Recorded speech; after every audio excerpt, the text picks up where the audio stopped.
I am so excited for today's session of Skills Fact or Fiction. My name is Karina Lamb, and I'm the Global Leader for HR Tech Advisory at Mercer. Today, we have an incredible session. We are here joined by Mercer, AKT, and SAP to focus on sharing the world of skills-powered organizations. Mercer is going to share invaluable insights on skills and job architecture from the advisory lens. SAP is going to share it from a technology perspective, and AKT is going to close us out from an implementation perspective. The things that we need to know, the guidance of all of it that brings everything to life. So on the agenda, we've got three key components. As I've mentioned, we're going to be led from a Mercer perspective on skills and the future of work. Then SAP SuccessFactors, we're going to give a spotlight from a product perspective. And then last but not least, the implementation guidance by AKT. So without further ado, I'm going to pass it over to Brian Fisher. Brian, over to you. Thanks, Karina. Yes, I'm excited to be here. I know I'm one of three additional presenters here today. So my role and what I do is, while I am based in the U.S., I have a global responsibility to advance skills-powered practices among our clients globally. Now, I come from a talent and workforce advisory and strategy background, so not a heavy technology background. However, front and center of every client conversation that I have is how do we enable our talent strategy? How do we enable our skills-powered practices through technology? And so looking forward to the rest of the conversation, hearing from Rebecca and Eaton as we go today. So I'm going to jump in. Hey, Karina, I'm going to ask you, maybe a little true or false. We talked about this being fact or fiction. So, here, true or false? There's no wrong answers. Today's HR practices are skills-based. What do you say, Karina? We did not rehearse this. I'm going to take a wild guess and say true. Okay, true. Okay, well, that's not surprising because I know you are out and about. You read a lot of journal articles. You attend a lot of conferences and attend a lot of webinars like this. And so if you read the headlines, absolutely, HR processes are skills-based. Now, there's a little nuance there, right? Is it all skills-powered practices or are all HR processes powered by skills? Well, what we've learned, and what I mean by that is there's a kind of a fundamental shift between job-based and skills-based, right? And so absolutely, when you see some of the things on the screen like career planning or hiring, are we doing this where the logic for the decisions are based on the job that an incumbent sat in or their job history? Or are we now hiring or planning our workforce or resourcing projects based on skills? Now, here's what we learned in our survey. This survey is yet to come out. We just concluded it over the past month, but 7 in 10 companies said, yes, we consider skills when it comes to career planning and talent acquisition and performance management. A little bit fewer said, yes, we do it in learning. About half say they consider skills in reward, succession management, and workforce planning, but only about a quarter consider skills when it comes to projects and gigs and staffing projects or also designing work. Now, the question that we asked was, are you incorporating skills into these processes? I do want to say I think there's a little bit of fact or fiction even in this data, because when we dug deeper, and let's just take rewards as an example. When we dug deeper and said, okay, really, half of you are considering skills when you're making pay decisions, we learned that really only 1 in 5 say they truly have a rewarding for skill program, meaning that a data element in their process is skills, and that triggers a different set of rewards or a different decision around how they pay people. And that's only for one team or one project or one function in an organization. It could be all, but what we've learned is that it's really just for at least one team or function. So because of this, that is why you'll notice the terminology skills powered. Mercer, we've adopted this concept of skills powered organizations versus skills based organizations because it's about pace, it's about timing, it's about moving at the speed that your organization can move into. And so I like the idea that you have all of these processes on the right side of the screen. At your time, you power those on with skills, right? You power learning based on skills. You power up pay based on skills. You power up talent acquisition based on skills. It does not mean you have to do it all at once. And it doesn't mean you have to have every decision around, for instance, talent acquisition based on skills. But what it means is you're powering those decisions with skills data. So I'm going to ask another question. Karina, tomorrow's HR processes, are they skills powered, true or false? I'm going to go with true. Hey, we'll call you, the modern day Nostradamus. How about that? And so the reason you're correct is the pace of change the pace of change is fundamentally complex and unpredictable. And what organizations are realizing is in order to keep pace, whether that's with the acceleration of AI, whether that's with different work models, whether that is, ESG factors and the importance of sustainability, where they're all landing is that skills really needs to become the currency of the market. And so what we've learned is from a business agenda, because of all this, that organizations are planning and structuring and designing work to increase productivity, enabling growth, reducing cost, and exhibiting flexibility as needed. And then the HR folks, well, on their agenda is reimagining HR processes designed around skills to attract and retain. And because of this, leading employers are establishing skills as that common thread across the labor market, really as the integrator across HR and business agendas. And so what does that mean and why? Well, why is there are really three critical capabilities. Really, when I talk to clients, I say, if you want to win in tomorrow's future of work, you need to be world-class at three things. You need to be world-class at designing work. That means considering how AI and automation is upon us. How can you leverage that in order to redesign work in an optimal way? You need to be world-class at developing skills because the pace of change is so quick. You need to very quickly develop the skills that are most valuable to your organization and to your customers.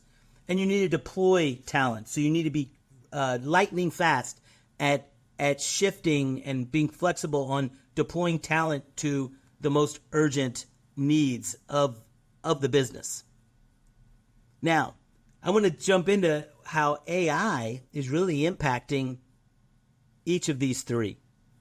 And so when we talk about designing work, AI is really one of the prime movers here. Because of AI and automation, organizations are constantly reviewing how work is being done. Now, these aren't just simple improvements, right? We can say, hey, Brian, I'm going to give you this Chat GPT. How does that help how does that help the work that you do? And I might say, well, yeah, it can make me more efficient. I can write articles quicker. It's a good first step.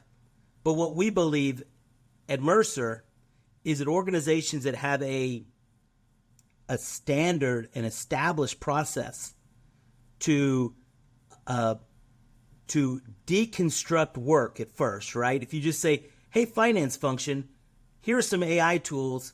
How can that help you?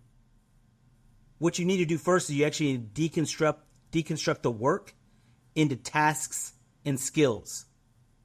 And when you have those tasks and skills, that's when you can say task A, task B, task C. How can we do those differently? Can AI or automation augment, replace that task? How could we, from a talent model perspective, deploy that task or delegate that task in a different way? And when we truly look at AI and automation and also new talent models and new ways of working, and we look to, again, we look to for work substitution or augmentation from an AI perspective, alternative talent models like shared services, agile talent teams, internal talent marketplaces, and then ultimately try to redeploy work to lower levels. Well, what happens is you're able to reconstruct work, whether that's a project, gig, or a new job, that it optimizes those new ways of working. And the key thing there is the ROI in the work design phase is all about, is measured in terms of capacity release, cost reduction, productivity, and increase in labor agility. And so as I move on, so we talked about how AI is really driving how we design work. AI and its role on developing skills. For sure, when it comes to developing skills here, really there's 4 things that you need to do to be able to develop skills. And those are, you need to identify the future skills. Well, AI is able to do that, right? You're able to look in the external marketplace, see how skills are emerging and waning, what's around the corner. You need to be able to inventory your current skills. You need to be able to analyze the gaps, and then you develop learning pathways. AI, and we'll hear a little bit about from SAP SuccessFactors on their functionality here, allows you to use inferred skills to understand the current skills of your workforce, able to compare work versus the employee skills in order to analyze those gaps, and then embed skills in learning curriculum and learning activities to ensure that you have personalized learning pathways for individuals. So really, skills and AI are really changing the game as it relates to how do you develop skills. And then how you deploy skills. What's really important here is how can we flex and how can we be agile and flex more talent to projects, gigs, or work that is deemed most important. This really unlocks productivity as you flow talent around the organization. SAP SuccessFactors, as we'll hear a little bit later, has the Opportunity Marketplace, which is designed to do just that. And it's really driven on AI, right? It's driven on the Talent Intelligence Hub and the intelligence at the skill level about matching people to work, people to learning, people to development. And that's how AI is able to help deploy talent in the new future of work. Now, how do organizations do this? Well, the key here's a couple keys.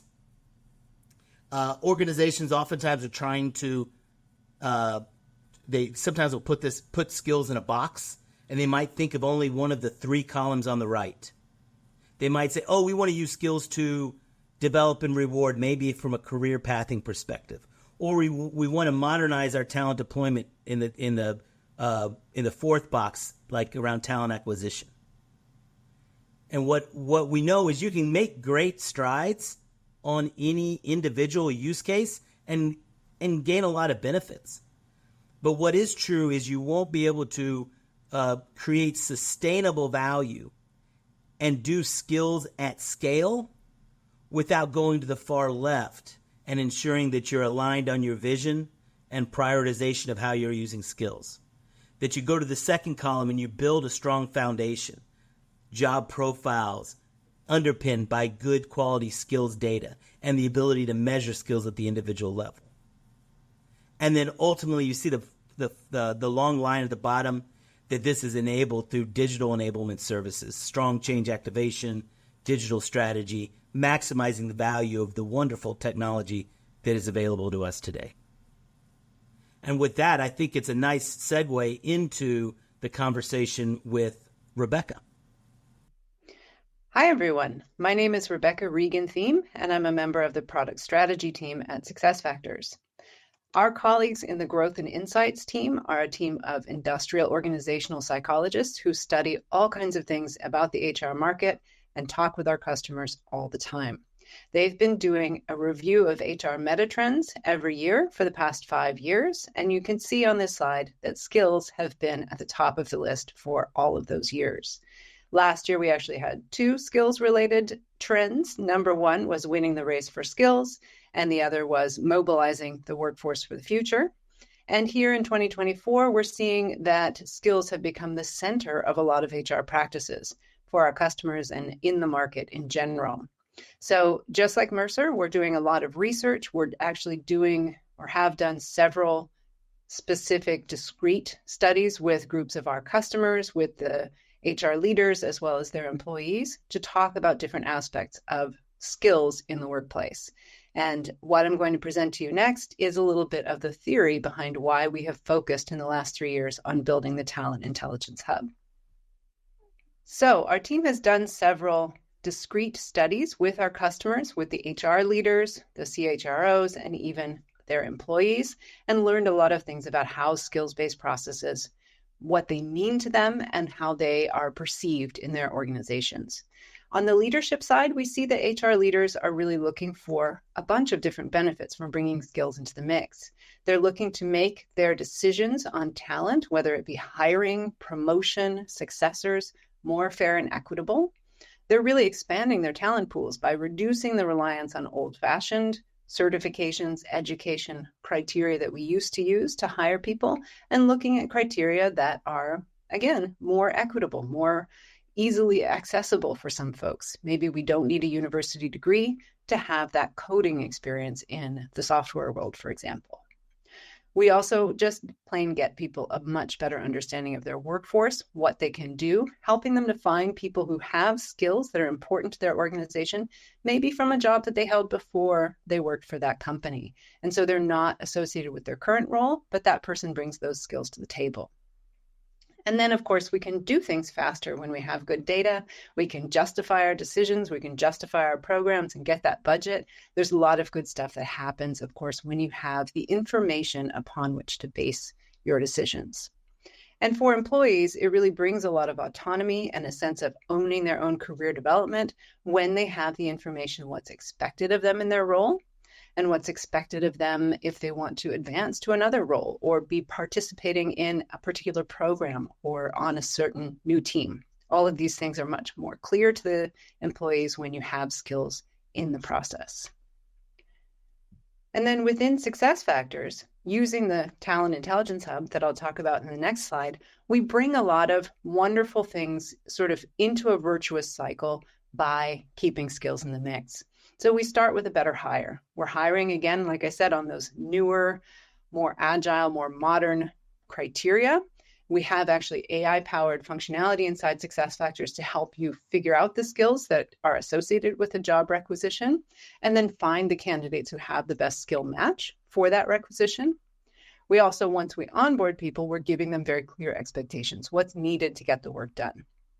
We also keep their skills data current, first of all, by automatically populating whatever is associated with their job.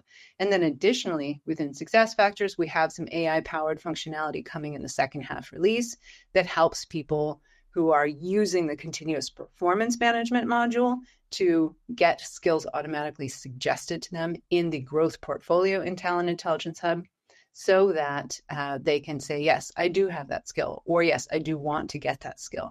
So really aiding and making it easier for people to keep that skills data up to date. We're, of course, also working with some great partners that can use AI as well to get this information based on other data sources, such as the work systems that they're working in, like a ticketing system or potentially a chat system. This is something some folks love, some folks don't love, but we have a lot of options with our partners. Then we have inspiring recommendations coming throughout the SuccessFactors system and throughout your processes, so I can get great growth and learning recommendations in Opportunity Marketplace based on the things that I say I'm interested in, the skills that I have, things that maybe I have a little bit of a skill gap between what my level of proficiency is and what's the level expected from my job. All of these things drive great recommendations and really guide people in their career growth.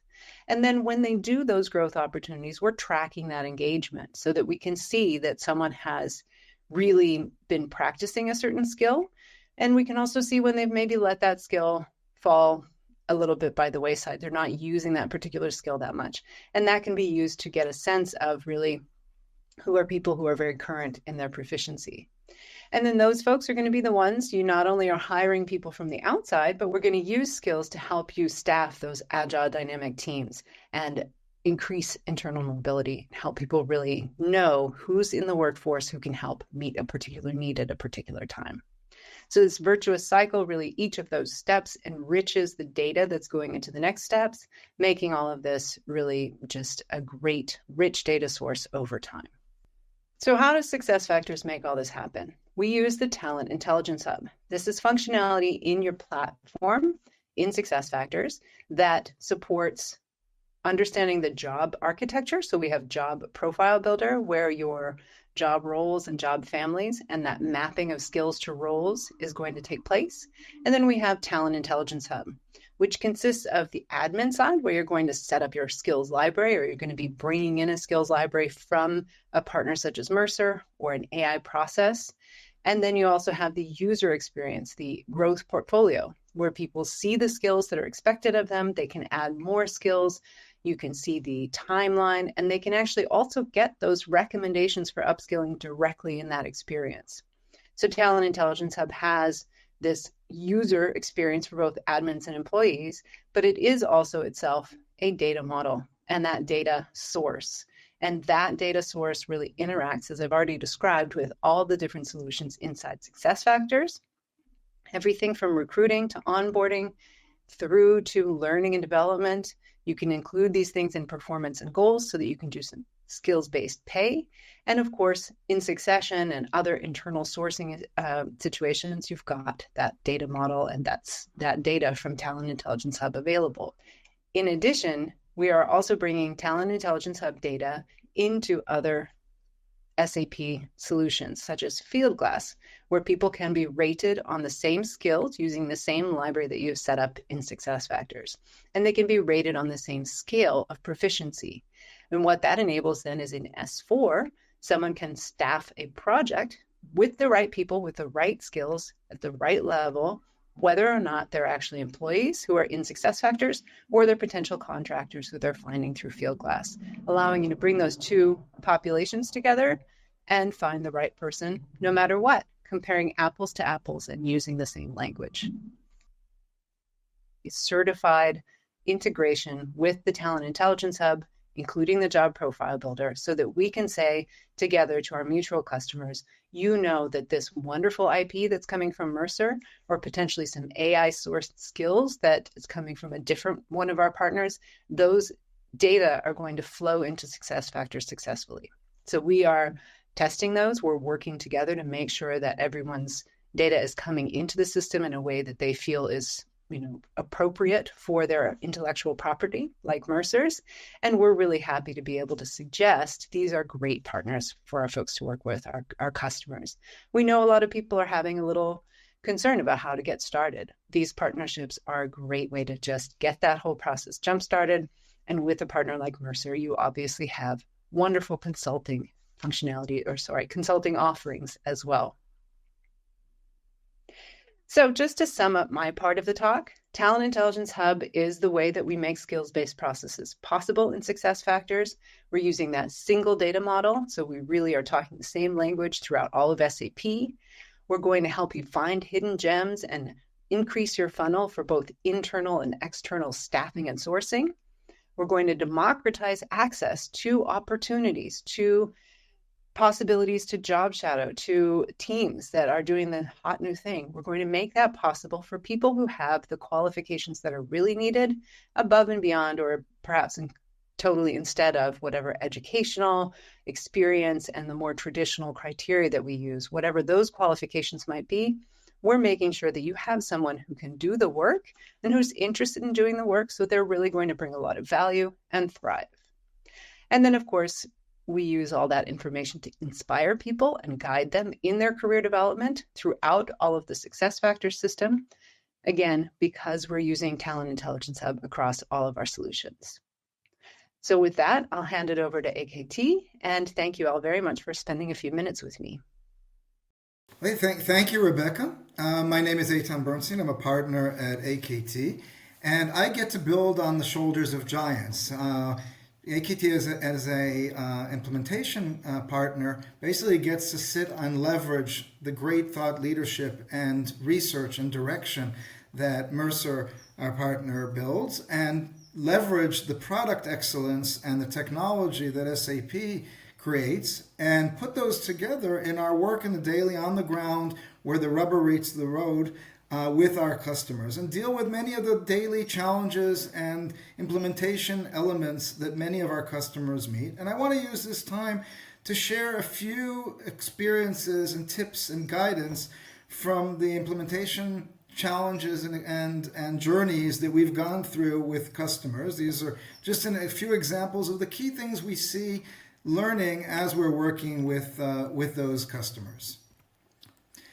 So Brian mentioned how important it is to set in place the foundations, to put in place the core of this so that it really builds, so that all the practices build on top of that. And historically, when I've been in this business for many, many years, we used to do projects for months and maybe even years of analyzing skills and interviewing managers. And people think, oh, putting in place this infrastructure can be an incredibly difficult project. Well, no, we don't really do that very often anymore. There are ways to put in place a robust and advanced skills architecture by leveraging other practices. One approach which many organizations, many of our customers take, is do a top-down approach. Take an off-the-shelf job skills and skills architecture that has been based on research, on common practices, on continuously adopted, and implement that as the baseline for organizations. It's the fastest way to get going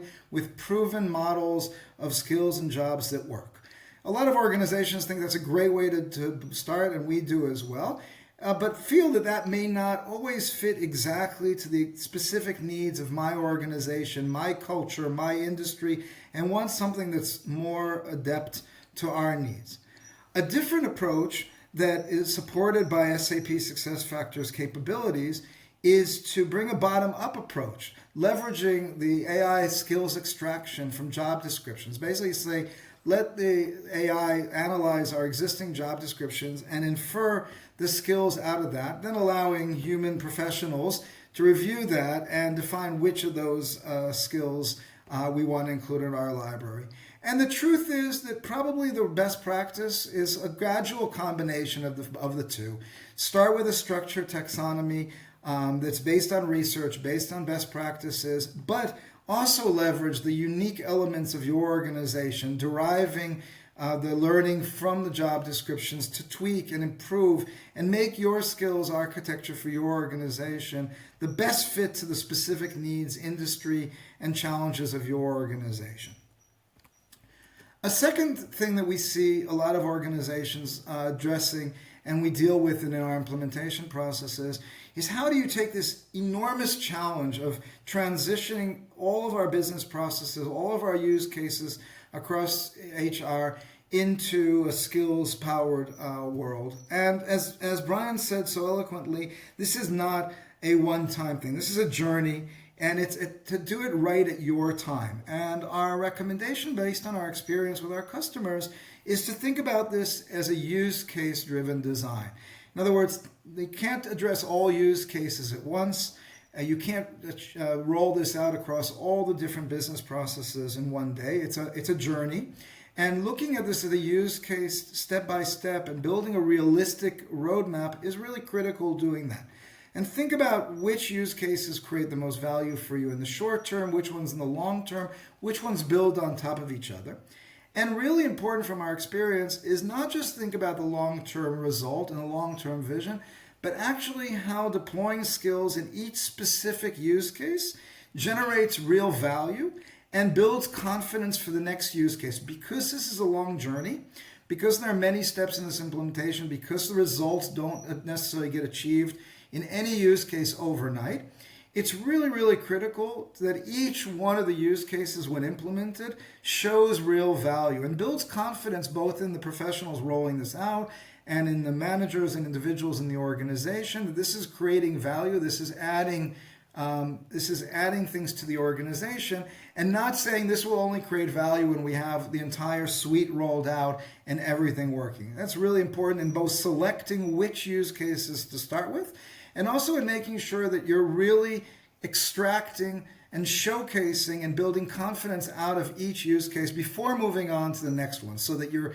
gaining the momentum and building the confidence to do that. The third thing relates to the way SuccessFactors modules interact with each other, build on top of each other, and so on. So Rebecca introduced the Talent Intelligence Hub in her slides. Now that's a really important foundation that many of the modules, as she showed in her slide, build on top of. There are interdependencies between those modules and connections as well. And so selecting the roadmap to roll the different modules out and connect the different modules to the Talent Intelligence Hub and leverage the skills, it requires thinking about how will this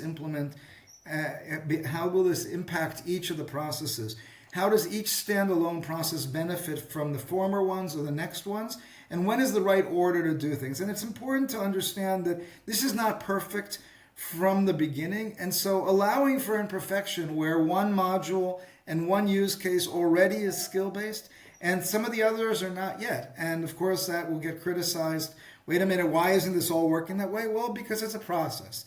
And a lot of organizations are dying to already have the full-fledged value of the opportunity marketplace, right? That's the vision for many organizations, is that dynamic ability of individuals and across my organizations to see skill-based growth opportunities and deployment opportunities. But of course, that takes time to build up and it needs to sit successfully on top of many of the other modules. So take that into account as you're planning your roadmap and as you're setting expectations for the project team and for the executives and sponsors and customers of the project. A fourth really important thing is to include the skills-related analytics in the work you do from the beginning. You know, changes of skills in the organization take time. They don't happen overnight. And they're the result both of deliberate interventions like recruiting specific skills or promoting people with specific skills or reskilling and upskilling projects, right? Or learning development and so on. But they're also the result of unintentional events. Specific groups of people leaving the organization, changes in structure, divestitures, and so on may cause loss of skills in the organization or changes in the mix of skills across the organization. So it's not all just planned and not all by design. And therefore, as you're rolling out your skills-powered organizational strategy and roadmap, it's really critical from the beginning to have in place the analytics to be able to track how, as you're rolling this out, how different interventions and different additions to your technical capabilities on SuccessFactors get immediate feedback on those changes and can make the appropriate adjustments to your focus, to where you're spending time and energy. This is really critical, just like analytics in general, but putting in place from the beginning and not when we have all the data, we'll start measuring it. No, from very early on, it's essential to support this journey and the roadmap with the data and analytics and visibility and be able to present that to the different stakeholders of the project so that you can show the value as it emerges out of this investment. And of course, we can't underestimate the importance of change management in communication. Brian emphasized how important this is in this process. When we go into looking at change and communication in a skills transformation, we need to remember that we have very different populations, that each one of them experience the change around skills-based implementations in a very different way. Individuals in the organization experience this as learning a new language about who I am, what my capabilities are, what my development opportunities are, where I need to strengthen and learn new things, where I can upskill, and so on. People managers need to develop new skills in assessing the capability skills of individuals, in giving them feedback about those, and in directing individuals, their employees, to development opportunities so that they can improve and build on skills that are needed for the organization. HR professionals need to learn how to implement skills into all processes they design and use skills as part of their coaching work with executives and managers in the organization. And senior executives need to start looking through the filter of skills at the organization, where we have gaps in skills, where are we going to develop them, are we going to buy versus build skills in the organization. So each of these different stakeholders need their own unique intervention, their own unique support to build up these new capabilities and take them through this learning process. So since this is a long process with multiple stakeholders, we need to make sure we have robust change management governance mechanisms in place, continuous feedback through the analytics, and feedback directly from the individuals and stakeholders to ensure that this truly achieves its value over time. Those are just 5 recommendations from us, and of course there are many other opportunities and challenges as you're implementing these, and we're happy to partner with additional organizations to do that. All right, thank you, man. It's a lot of good information today, and I just want to follow up on something that Eden said is really important, right? A lot of folks are at the starting gate. They're looking at this journey. Sometimes it can look intimidating.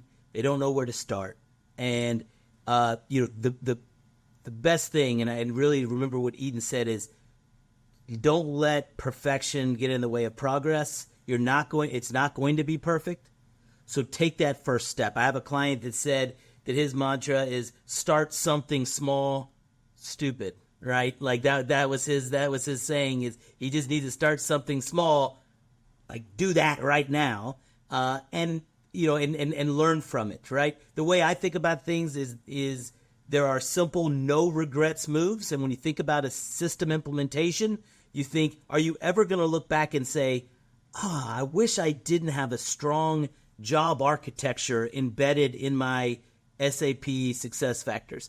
I wish I didn't know a lot about these jobs and what skills are most important for these jobs.